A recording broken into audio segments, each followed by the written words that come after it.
Hello, everybody. This is Tony Marine. Welcome back. It's been a while, I know, but just to give you guys a heads up, or just to let you know why, it's because I ruptured my disc. So that was about 2 months ago, and I was in so much pain. Well, anyway, I guess the message behind that is take care of yourself, guys. Just take care of your body. Don't take anything for granted.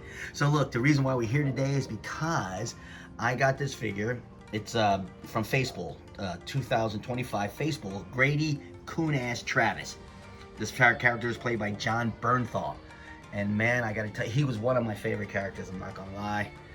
Particularly at the end of the movie, at the crossroads, his emotions really got me. It's like you knew he wanted to leave. You knew he was afraid to die, but the only reason why he stayed is because his buddies were staying. But it was just so tragic to me. In my mind, I think they should have just split. It was pretty much hopeless. But in any case, they did what they did. That was my opinion on that. Oh, gosh, the likeness on this figure is amazing. Yeah, like I said, played by Jon Bernthal. Now, the movie came out October 17, 2014. The character's name was Grady Coon Ass Travis. He's from Little Rock, Arkansas, and he lived on 35 Murray Drive. And his point of contact, I'm gonna assume, is his dad, Paul Travis. The reason why I know that, and I'll try to get in as much as I can, is because that's exactly what it says on his dog tags. The detail in that is amazing to me. In any case, yeah, that's just part of it. In any case, check out the face sculpt. That is, gosh. So what we're gonna do is we're gonna do a deconstruction because obviously I have everything all set up. Facepool. I have a few figures from them, and one of the things I like is that they do come with amazing bases, and the detail is just top rate. So as you can see, the Thompson machine gun it came with, magazine sitting on top of the crates, 2 crates, and I'll show you what's inside of those, and then the toolkit off to the right there. I'll show you the inside of that, and the base is just amazing. Look at that. Yeah, so we'll get into all of that. Look at the detail on the weapon, the Thompson ordnance. I think it says right there on the base there. Yeah, it's made of wood and metal. It's got some girth to it.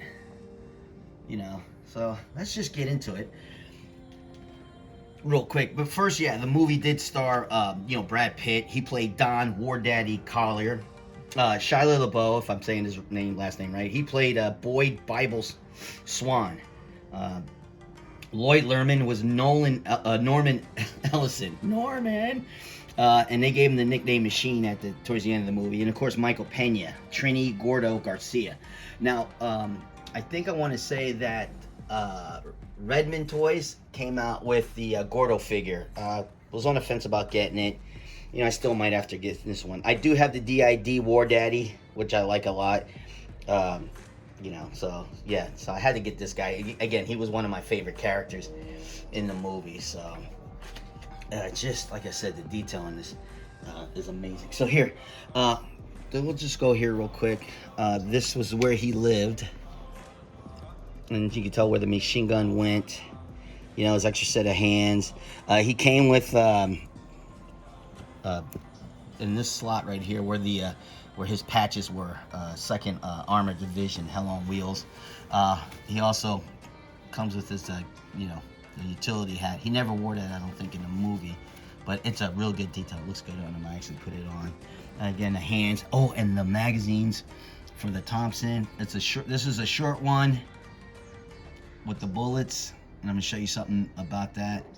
That came here in this, and then underneath was where the base was, and the tools for the toolkit. Oh, and then where the crates were, the 2 bottom slots, and it came with some, I can't wait to show you. This is so amazing. So I've seen other videos on this figure. They didn't really seem to go into a lot of detail. This was the front of the box, nice sturdy. You can even display that. And it has a figure of Grady on it from 2nd Armored. Oh, he's a private and a tank crewman. for the Sherman tank. Now we're gonna start with, like I said, we're gonna do a deconstruction. So I'm gonna take the helmet off. So let's do the helmet real quick. Look at the detail on the helmet. You can bend this and pose it. This is the comms connector. Beautiful detail. So, I think that's coming in. I hope it is in any case. But yeah, just detail. Be careful with this because I did take off the goggles because he didn't wear the goggles in the movie, and the rivet came out, so I had to pop that back in with a little pin. So just give me a heads up. There's like a wire mesh inside. Looks like. Okay. Well, like I said, it's for ventilation. You can see them a lot better. Yeah. All right, putting that here. Yeah. So check out the head sculpt. That is freaking amazing. So a lot of cats, I guess, we're gonna take this figure and make a Punisher figure out of him. Yeah, which is cool, I guess. But gosh, badass. That's all I'm gonna say. Just badass. So, yeah, and then the base, you know, of course. This is the barrel from the Sherman. It's the way that Facepool had rigged that to where it looks like he's leaning on it was amazing. So I'm going to take this figure off the base real quick. And what it is that, hopefully I can get it off. Oh, wow. I thought I'd have a more difficult time doing that. This is how it looks. Yeah. Now you could push these together and lock it in here, but I wanted the barrel to be higher up on his waist, so this is the way I did it. So, and it has instructions right here on how to do that. So that's pretty cool. So yeah, so I'm gonna put this down, and I'll go back to the figure, and let's see here. Yeah, you saw the dog tags already. He has his sweater, and underneath the sweater is a GI t-shirt. I don't know, you can see the strap to that. But yeah, he's wearing a t-shirt underneath, you know. These are tanker overalls. That's super detailed. The thing about the jacket I noticed though is that, and I'm not complaining, but it didn't have side pockets.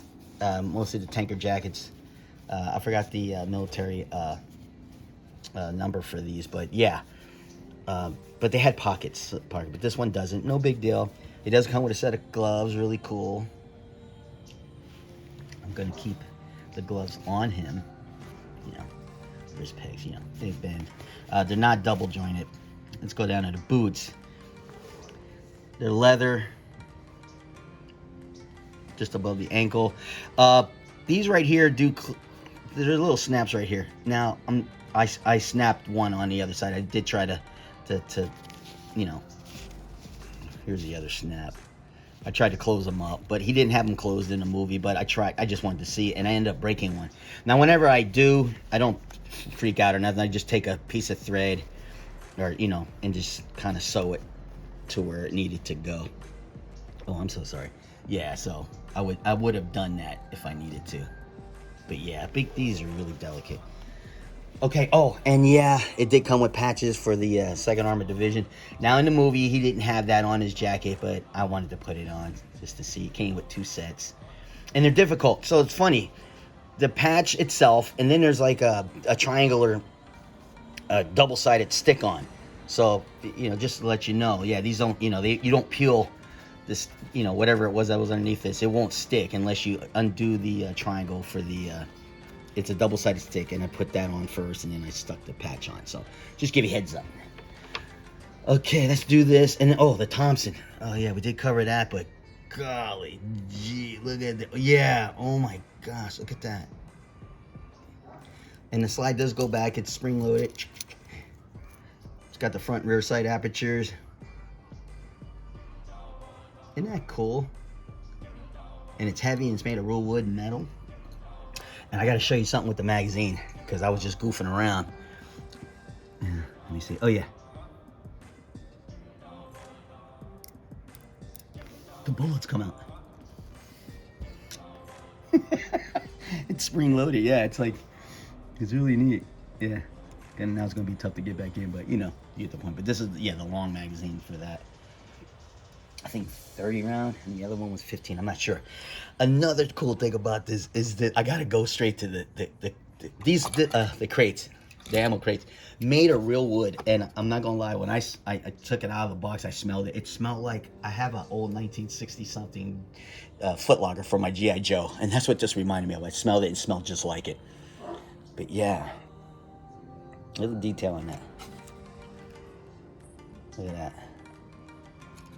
That is neat.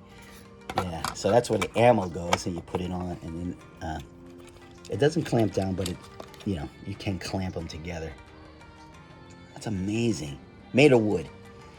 And so, let me get the toolkit out of the way, and I'll show you this. Oh my gosh, I'm so excited, like a big kid. Inside, well, you put these in, but look at this, right? Now these are the tubes that the ammo came in. You pull the top off. Real metal shells. So this is looks like a 7.6G TNT shell. M2A1 or M42A1. I'm sorry. Now that's one shell, and then I get the other tube out. I like that sound.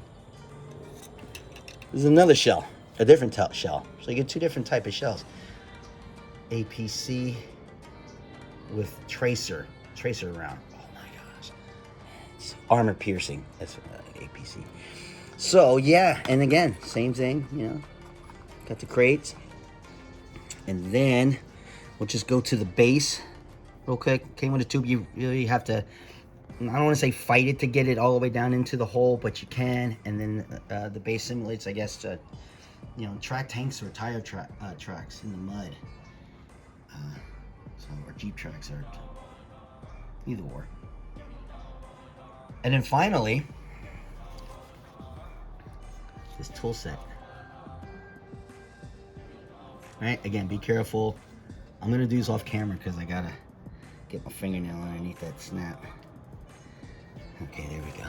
And inside, you unroll it, and you have to, it came separately. I mean, not separately, but the tools weren't in it. You have to put the tools in. I'll just pull them up for you.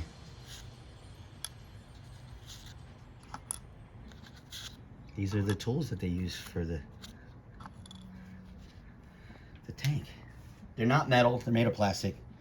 But man, I gotta tell you, Facepool really knocked it out of the park. So, I mean, if Facepool does ever come out with the rest of the characters, I'll probably end up getting them. I have a bunch of, and I was kind of, like I said, on the wall or on the fence with this character because, I mean, I do have tankers, figures from Dragon models and stuff, and I don't like to be too redundant in my collection. But again, I have to say that Coon Ass was definitely one of my favorite characters in that movie. And at the end, he I don't know, man, he really got me at the end. His expression, his emotions were just something. So just to shine a little light on it.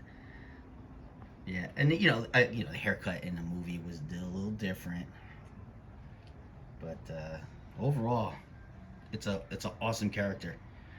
So, and an awesome figure. So I got this from Facepool, the company itself. I went direct because it seemed to be sold out in most places. So I just went straight to Facepool. They still had them, so I picked them up. Got here pretty quickly. So yeah.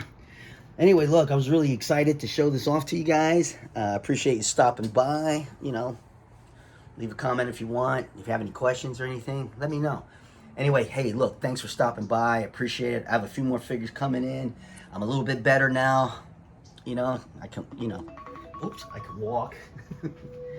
Guess that was my timer to end this thing. So, in any case, look, you guys have a great day. Thanks for stopping by. Semper Fi.